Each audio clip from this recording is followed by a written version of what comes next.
मेरी तरफ से जय Shri Ram. Very very good evening आप सभी को, शाम की नमस्कार।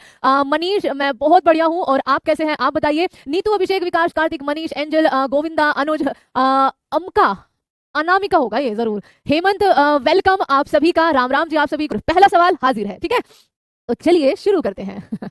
ओके, गुड इवनिंग विकास, मोहम्मद असलम, अस्सलाम वालेकुम, डेविड, ये क्या है, स्टूडेंट सागा रागा, ठीक है, डेविड, राधिका, हर्षित, वेलकम आप सभी को। पहला सवाल आ गया है, उम्मीद है कि आप सभी ने क्लास को शेयर कर दिया होगा। अब यहाँ पर सीधा आपको आंसर देना है, ठीक है। आपके सामने है, संविधान सभा के द्वारा अंतिम रूप से पारित संविधान में कुल कितने अनुच्छेद और कितने आपके शेड्यूल यानी कि क्या थे बच्चा, आपकी अनुसूचियां थी, ठीक है। चलो मुझे बताइए, संविधान बनकर तैयार कब हुआ?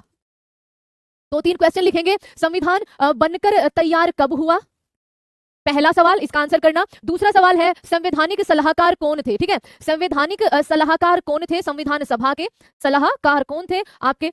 ये लागू कब हुआ, संविधान भारत में लागू कब हुआ, ये 3 क्वेश्चन भी इसके साथ आपको जवाब देने हैं। तो जब मूल संविधान आपका बना बचा, उसके अंदर 395 जो है वो आर्टिकल थे, उसके अलावा 8 अनुसूचियां थी और 22 आपके क्या थे, 22 मैम भाग थे, ठीक है, 22 भाग थे। और अगर आज की बात करें, आज के टाइम पर हमारे पास अनुसूचियां जो है शेड्यूल 12 है, ठीक है, शेड्यूल 12 है, जो कि अलग अलग संविधान संशोधन के द्वारा आपकी ऐड की गई है। और पार्ट की अगर बात करें तो पार्ट आपके 25 हो चुके हैं, ठीक है, पार्ट आपके 25 हो चुके हैं।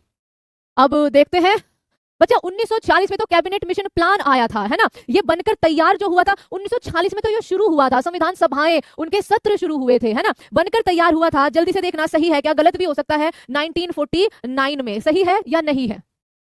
26 जनवरी, 26 दिसंबर, 26 नवंबर, ठीक है, 26 नवंबर को हम क्या सेलिब्रेट करते हैं? आप कहेंगे मैम संविधान दिवस, संविधान दिवस, संविधान दिवस के रूप में इसको हम मनाते हैं। और 26 जनवरी 1950 को ये हमारे भारत में लागू हो गया था, जिसको हम रिपब्लिक डे के रूप में आपका सेलिब्रेट करते हैं। संवैधानिक सलाहकार आपके BN राव थे। चलो अगला सवाल आपके सामने है कि वर्तमान में भारतीय संविधान की कुल कितनी धाराएं हैं। तो भारतीय संविधान के आपके कितनी धाराएं हैं बच्चा? 395 धाराएं हैं। संविधान के किस आर्टिकल में यह अंकित है कि इंडिया अर्थात भारत राज्यों का एक संघ होगा? नून रोटी खाएंगे यूपी में बस जाएंगे, बढ़िया, एकदम बढ़िया। और रोटी पानी खा ली तुम सबने, है? तो अगला देखो मैम, संविधान का जो आपका पार्ट 1 है, सॉरी भाग 1 है, और उसी का आर्टिकल 1 जो है, उसके अंदर भारत को क्या कहा गया है? राज्यों का संघ कहा गया है। अच्छा, भारत में संघ शासित प्रदेश कितने हैं, जल्दी से बताना। संघ शासित प्रदेश, संघ शासित प्रदेश कितने हैं और उसके अलावा राज्य कितने हैं आज की बात करें तो, ठीक है। वर्तमान में ध्यान रखना, वर्तमान में मैंने पूछा है बच्चा। ये जो संघ शब्द है, ये आर्टिकल, सॉरी अमेंडमेंट, संशोधन जो आपका कौन सा हुआ था 1956 के अंदर बच्चा, 7वां संशोधन, उसने 7वां जो भाग था उसको अबोलिश कर दिया था, जिसमें भारत को संघों में बांटा गया था। फिर वहां से आपका क्या आया, राज्यों का निर्माण होना शुरू हुआ। तो यहाँ पर संघ शासित प्रदेश मैम अपने 8 हो जाएंगे और राज्य जो है आज के टाइम पे 28 है। यस और नो? 28 है, ठीक है। चलो अगला सवाल आपके सामने, संविधान के आर्टिकल 1 में भारत को क्या कहा गया है? तो संविधान का आर्टिकल 1 में भारत को राज्यों का संघ कहा गया है। अगला सवाल, भारतीय संविधान के किस आर्टिकल में नागरिकता से संबंधित आपके प्रावधान है? साथ में ये भी बताना कि भारत की जो नागरिकता है, भारत की जो नागरिकता है, एक तो मुझे बताना वो कैसी है ना, उसका स्वभाव कैसा है, सिंगल सिटीजनशिप का है, ड्यूअल सिटीजनशिप का है, मतलब बहुत देशों की आप रख लो और भारत की भी रख लो, मतलब बहुमुखी एक तरह से कह सकते हो, है ना। और ये प्रावधान जो है ये किस देश से लिया गया है ना, ये प्रावधान किस देश से लिया गया है, साथ में इसका भी आंसर करना। देखो हमारे संविधान का भाग 2, 25 भाग है ना, उसमें से जो भाग 2 है बच्चा, सेकंड वाला, उसके अंदर आर्टिकल नंबर 5 से लेकर 11 तक, ठीक है, 5 से लेकर 11 तक भारत का कौन नागरिक बन सकता है, क्या क्या प्रावधान है, क्या कैसे आप अपने भारत की नागरिकता छोड़ सकते हो, पाकिस्तान से कोई इंडिया आया है उसको नागरिकता कैसे मिलेगी, इंडिया से कोई पाकिस्तान बावला जाना चाहता है उसको नागरिकता कैसे छोड़नी पड़ेगी, ये सारे प्रावधान आपके इन आर्टिकल्स में हैं। तो जब पीडीएफ मिलेगी देखना, आर्टिकल नंबर 5 सिटीजनशिप के बारे में बच्चा, 6 जो आपके पाकिस्तान से इंडिया माइग्रेट हुए हैं उनके प्रावधान, 7वें के अंदर आपके बच्चा right of citizen of certain migrant to Pakistan, जो बावले पाकिस्तान जाना चाहते हैं। 8वें में है right to citizen of certain person of Indian origin residing outside India जो रहते हैं, ठीक है, और बस यही है और इसमें ज्यादा कुछ नहीं है। और आपका यहाँ पर मैम 5 से लेकर 11 अपना सही जवाब हो जाएगा। अगला सवाल, इनमें से किन आर्टिकल्स के द्वारा भारतीय संविधान नागरिकों को मूल अधिकार प्रदान करता है? बच्चा शिल्पू, अब के कमेंट नहीं देख पाएंगे, इतने सारे क्वेश्चन और एक क्वेश्चन के अंदर बच्चा बताने के लिए बहुत कुछ होता है। तो कमेंट, या तो कमेंट दिखवा लो या फिर यहाँ पे आप बच्चा मतलब अपना तैयारी कर लो, अपना रिवीजन अच्छा कर लो, रिवीजन के साथ साथ कॉन्सेप्ट को एक बार सीख लो। एक ही काम हो सकता है देखो, और काम हम दोनों कर लेंगे लेकिन एक टाइम पे एक ही काम कर पाएंगे। तो इनमें से जो भारत के लोगों के लिए जो मूल अधिकार है वो कहां पर है? पार्ट 3 के अंदर, ठीक है, कहां पर है? पार्ट 3 के अंदर। तो मतलब फिर तुम अंजू को कह रहे हो कि वो बहुत समझदार थी। एक बच्चे ने लिखा हुआ है कि मैम कोई भी बावड़ा पाकिस्तान नहीं जाना चाहेगा। अभी तुम कह रहे हो अंजू को कि मैम वो बहुत समझदार थी। ये कौन है? अंकित कुमार है। देख लो, पार्ट 3 के अंदर भारत के नागरिकों को फंडामेंटल राइट्स मतलब मौलिक अधिकार मिले हुए हैं। अच्छा, एक सवाल रह गया बच्चा आपका पिछले वाले क्वेश्चन में। अपने भारत में सिंगल सिटीजनशिप है, या तो आप भारत के नागरिक हो या आप भारत के नागरिक नहीं हो, सिंपल सी बात है, ठीक है। दूसरा, ये जो प्रावधान है ये यूके से लिया गया है, ध्यान रखना। अब देखो, फंडामेंटल राइट्स हमारे पास आर्टिकल नंबर कहां से कहां तक है मैम? 12 से लेकर आपका कहां तक है बच्चा? 35 तक है, ठीक है। आर्टिकल नंबर 12, और मैंने बड़े अच्छे से अलग अलग करके यहां पर लिखा हुआ है। 2 मिनट बस आपकी चाहिए होगी। सचिन कह रहे हैं मैम टोटल आर्टिकल, बच्चा देखो टोटल आर्टिकल तो 395 ही है। ध्यान रखना, आपने 396वां आर्टिकल नहीं देखा होगा अब तक, जो मुझे पता है। आपके जितने भी संशोधन हुए हैं ना, जैसे 105, ठीक है, जितने भी संशोधन आपके हुए हैं, क्योंकि अभी भी एक संशोधन हुआ है, वो सारे के सारे इन जो आर्टिकल 395 है ना, इन्हीं के सब क्लोज में आके जुड़ गए हैं। कैसे? जैसे एक संशोधन हुआ था आपका 82वां संशोधन, है ना, 82वां संशोधन, 86वां संशोधन, ठीक है, वो आपका 21A के तहत, आर्टिकल 21 पहले से मौजूद था, ठीक है, आर्टिकल 21A में उसको जोड़ दिया गया। तो इस तरीके से आपके आर्टिकल तो 395 ही है, लेकिन इन्हीं के अंदर सब क्लोज कर करके जितने भी संशोधन हुए हैं उनको ऐड कर दिया है। ये चीज बस ध्यान रखना आप, ठीक है। हाँ, सीमा को सिटीजनशिप, हाँ ऐसे थोड़ी ना मिल जाएगी। अनुसूची कितनी है? 12 शेड्यूल है। कैसे कैसे वो जुड़ी है? 9, 10, 11, 12, इनको आगे हम बताएंगे। अभी देखो फिलहाल के लिए 12 से लेकर 35, ऑप्शन नंबर ए हमारा सही जवाब। आर्टिकल 12 में एक राज्य की डेफिनेशन लिखी है। उसके बाद आर्टिकल नंबर 14 से 18 right to equality, right to freedom 19 से 22 तक है। राइट अगेंस्ट एक्सप्लॉयटेशन, शोषण के विरुद्ध अधिकार, आर्टिकल 23 और 24 के अंदर है। फ्रीडम ऑफ रिलीजन, अपने धर्म की स्वतंत्रता का अधिकार 25 से लेकर 28 तक है। आपका कल्चरल और एजुकेशनल राइट, ये है बच्चा अल्पसंख्यकों के लिए भारत में, ठीक है, और ये 29 और 30 में है। 32वां आपका है कॉन्स्टिट्यूशनल रेमेडीज। आपका अगला सवाल हाजिर है। नौकरियां, शैक्षणिक संस्थानों में समाज के कमजोर वर्ग के लिए आरक्षण उपलब्ध कराने के लिए केंद्र सरकार को संविधान का कौन सा आर्टिकल आपका अधिकार प्रदान करता है? अगला सवाल आपके सामने ये है। श्रवण बच्चा मैं पहली बार सुन रही हूं, इसके लिए सॉरी, इसका नहीं पता। सेंचुरी साहब कह रहे हैं मैम भारत की नागरिकता के लिए क्या करना पड़ेगा? बच्चा पहले तो अप्लाई करना पड़ेगा, ठीक है, उसके बाद आपका नेचर वेचर व्यवहार पिछला बैकग्राउंड आपका थोड़ा सही होना चाहिए, है ना।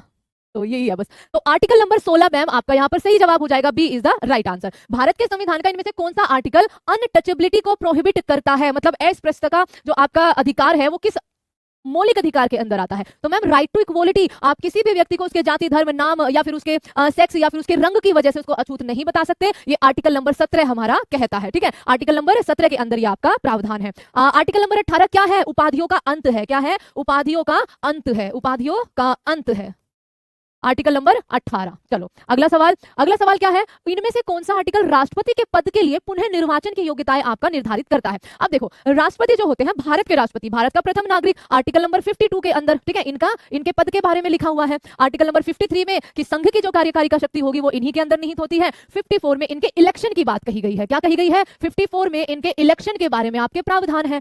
55 में बच्चा वो विधि है जिस विधि से ये इलेक्शन जो है वो कंडक्ट होगा। और 57 में ये प्रावधान है कि भाई एक भारत का राष्ट्रपति जितनी बार चाहे उतनी बार राष्ट्रपति पद के लिए आपके आगे आ सकते हैं। उनके पास बस 50 अनुमोदक और 50 प्रस्तावक होने चाहिए और उनके सिग्नेचर होने चाहिए। तो डी ऑप्शन आपका यहाँ पर सही जवाब। जैसे अमेरिका में है ना, अमेरिका में जो राष्ट्रपति है बच्चा वो केवल 2 टर्म के लिए चुना जा सकता है ना, लेकिन भारत में ऐसा बिल्कुल नहीं है। अगले सवाल पे चले। भारतीय संविधान के किस आर्टिकल के अंदर भाषण और अभिव्यक्ति की स्वतंत्रता के अधिकार की गारंटी दी है? फ्रीडम ऑफ स्पीच की गारंटी आपकी कहां पे है बताइए बच्चा? 86वां अमेंडमेंट एक्ट 2002 आगे आएगा सवाल, टेंशन मत लो, ठीक है, जिसके तहत आपका एक मौलिक कर्तव्य जोड़ा गया फंडामेंटल ड्यूटी के अंदर 11वां, जो बच्चों की शिक्षा को अनिवार्य करता है अभिभावकों के लिए, उनका कर्तव्य बताता है। उसी के साथ साथ उसी में ही आपका 21 जोड़ा गया कि भैया शिक्षा एक बच्चे का मौलिक अधिकार है ना। आगे आएगा ये सवाल, क्या था भाई? भाषण और अभिव्यक्ति, तो आर्टिकल 19 आपका यहाँ पर सही जवाब हो जाएगा, ठीक है। चलो अगला सवाल, भारतीय संविधान के किस आर्टिकल में प्रेस की स्वतंत्रता का आपका प्रावधान है? तो सेम 19A के अंदर मैम प्रेस की स्वतंत्रता का आपका प्रावधान है। देखो ये आ गया 21A,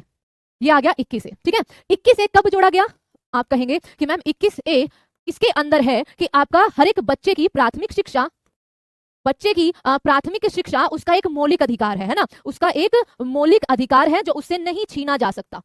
इसको 86वां अमेंडमेंट एक्ट 2002 के तहत जोड़ा गया। इसी के साथ एक 11वीं फंडामेंटल ड्यूटी, ड्यूटी मतलब कर्तव्य जोड़ा गया कि भाई आपको, अभिभावकों को, जो गार्जियन होते हैं, ये आपका कर्तव्य है कि आप अपने बच्चों को स्कूल जरूर भेजें, ठीक है। चलो तो बस यही था छोटा सा।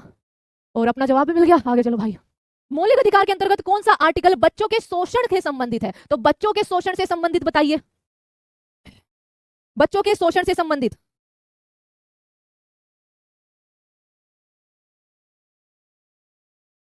बच्चा हिंदी आपके 2 दिन से नहीं चल रही विजय, ये क्या मजाक कर रहे हो तुम? देखो हिंदी आपकी कल भी चली थी, परसों भी, आज तो हमने पूरा 1 घंटा प्रैक्टिस सेट करवाया है आपका, लेकिन कल क्लास नहीं होगी क्योंकि कल आपके लिए एक अलग बड़ा सरप्राइज हमने रखा हुआ है। कल का सरप्राइज आपको शाम को 7 बजे, एक तो सारे के सारे उस सेशन को लाइक करेंगे बच्चा आप, मतलब बहुत बड़ा मेरे लिए तो ये पर्सनली अगर मानूं तो कभी ऐसी कभी इच्छा रही नहीं थी वैसे मेरी, ये ऊपर वाले ने आप सबकी कृपा से ना एकदम से झोली में लाके डाल दिया कि मैं ये कैपेबल हूं कि मैं अपने जैसे, ठीक है, अपने जैसे कुछ और शिक्षकों के साथ मिलकर एक मुहिम, एक पहल शुरू करने जा रही हूं जिसमें मुझे सिर्फ आप लोगों का साथ चाहिए। और कल शाम को 7 बजे आपको बाकी चीजों के बारे में पता चलेगा कि आगे जो है गाड़ी अपनी कैसे चलने वाली है, ठीक है बच्चा। चलो, और परसों आपकी 6 बजे शाम को हिंदी का प्रैक्टिस सेट बिल्कुल ऐसे ही जारी रहेगा। अच्छा, शोषण के विरुद्ध अधिकार मैम, ये आर्टिकल नंबर 24 के अंदर है भैया। आप लोग, मतलब आपने कोई भी, ठीक है, 14 साल से कम उम्र के बच्चे से काम नहीं करा सकता, ये उसके मौलिक अधिकार का क्या हो जाएगा? हनन हो जाएगा। अगला सवाल, भारतीय संविधान के किस आर्टिकल में अल्पसंख्यकों के हितों के संरक्षण की व्यवस्था है? अल्पसंख्यकों के हितों का संरक्षण, ठीक है। अभी मैंने आर्टिकल नंबर 28 और 29 करवाए थे बच्चा, देखो अगर यहाँ पे है तो ये रहा आर्टिकल नंबर 29 और 30, मतलब 29वां और 30वां,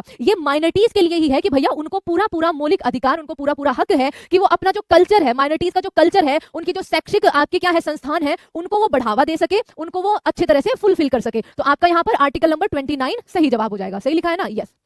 कौन सा आर्टिकल है जिसके अंतर्गत सर्वोच्च न्यायालय नागरिकों के मौलिक अधिकारों की रक्षा करता है? अब आपके जितने भी मौलिक अधिकार है, अच्छा आज के टाइम पे कितने मौलिक अधिकार है बताना जरा, आज कितने मौलिक अधिकार है? कितने मौलिक अधिकार है?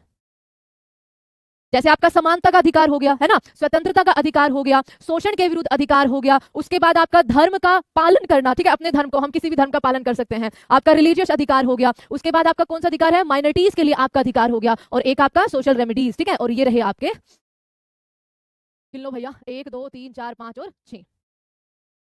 लेकिन इससे पहले कितने हुआ करते थे? आप कहेंगे मैम एक संपत्ति का अधिकार और हुआ करता था। इससे पहले एक संपत्ति का अधिकार और हुआ करता था जिसको बाद में कानूनी अधिकार बना दिया, ठीक है, कानूनी अधिकार 300A के अंदर रखकर उसको कानूनी अधिकार के रूप में रख दिया। और हम क्या कर रहे थे बच्चा? सर्वोच्च न्यायालय। तो आर्टिकल 32 ये कहता है, आर्टिकल 32 जिसको भीमराव अंबेडकर ने क्या बोला था? संविधान की आत्मा बोला था, ठीक है, संविधान की आत्मा। अगर आपका कोई भी मौलिक अधिकार आपको लगता है, आज ना मैं एक संदीप माहेश्वरी का एक वीडियो देख रही थी बच्चा, ठीक है, उस वीडियो